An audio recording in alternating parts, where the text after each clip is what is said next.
Salut la compagnie. Alors aujourd'hui je teste un nouveau micro et je vais essayer Visar.ai je crois pour l'édition de vidéo et j'aimerais vous parler peut-être des deux choses les plus importantes je vais dire qui m'est resté de mon année sabbatique.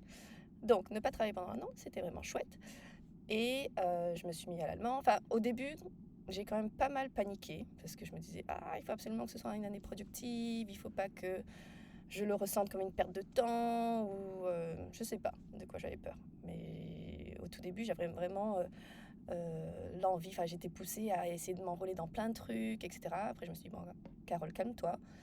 Tu vas prendre des cours d'allemand pour commencer et c'est déjà bien. Et je crois que je me suis forcée pendant un mois au moins de ne rien faire d'autre, de ne pas m'inscrire en tout cas à d'autres trucs, de ne pas avoir de commitment à d'autres trucs. Et au final, voilà, j'ai écouté des podcasts, j'ai lu des bouquins, j'ai vu mes amis. Bon, eux, ils travaillaient, donc je les voyais pas non plus hyper souvent. Et après un an, avec le recul, je me dis, bon, déjà, c'était bien de moi de me calmer, de pas essayer de faire trop de choses dès le début, pour me donner en fait l'espace de réfléchir et de trouver les choses qui viennent un peu naturellement à moi.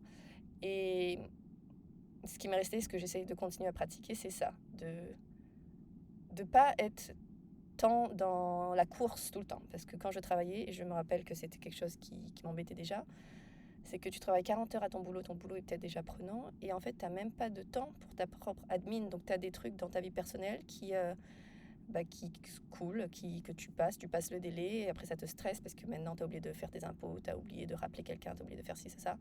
Donc, déjà, ça m'ajoutait du stress. Et de faire moins.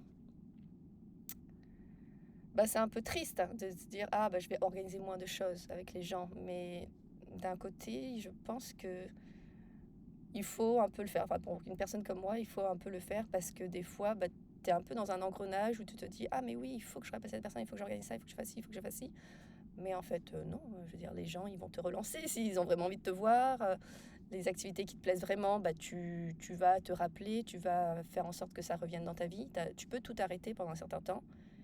Juste voilà, pour te donner le temps de savoir, ah, bon, des 5 choses que je faisais régulièrement, peut-être qu'il n'y en a qu'une ou deux que j'ai vraiment envie de faire régulièrement, qui sont les plus importantes, et que je pourrais mieux en profiter si je fais moins. Et au jour d'aujourd'hui, donc maintenant j'ai repris en freelance, mais c'était vraiment un objectif pour moi de travailler 4 jours par semaine.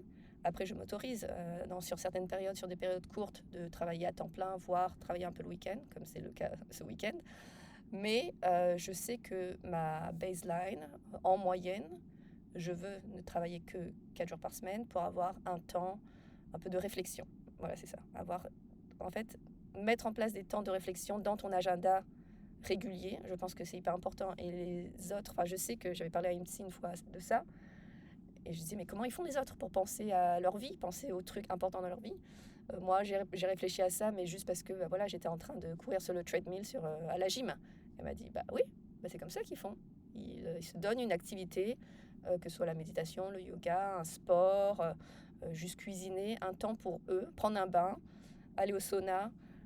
Tu te donnes un temps pour toi régulièrement, et ça te donne l'espace en fait de laisser ressurgir des choses que voilà, tu as poussé vers le fond parce que tu n'as pas envie d'y penser ou tu n'as pas envie de traiter.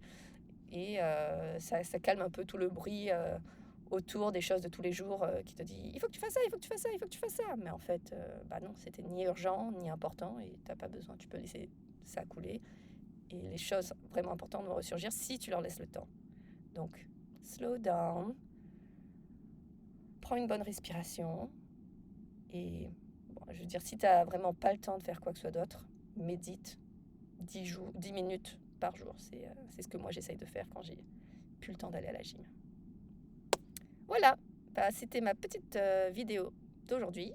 J'espère que vous avez apprécié et à la prochaine.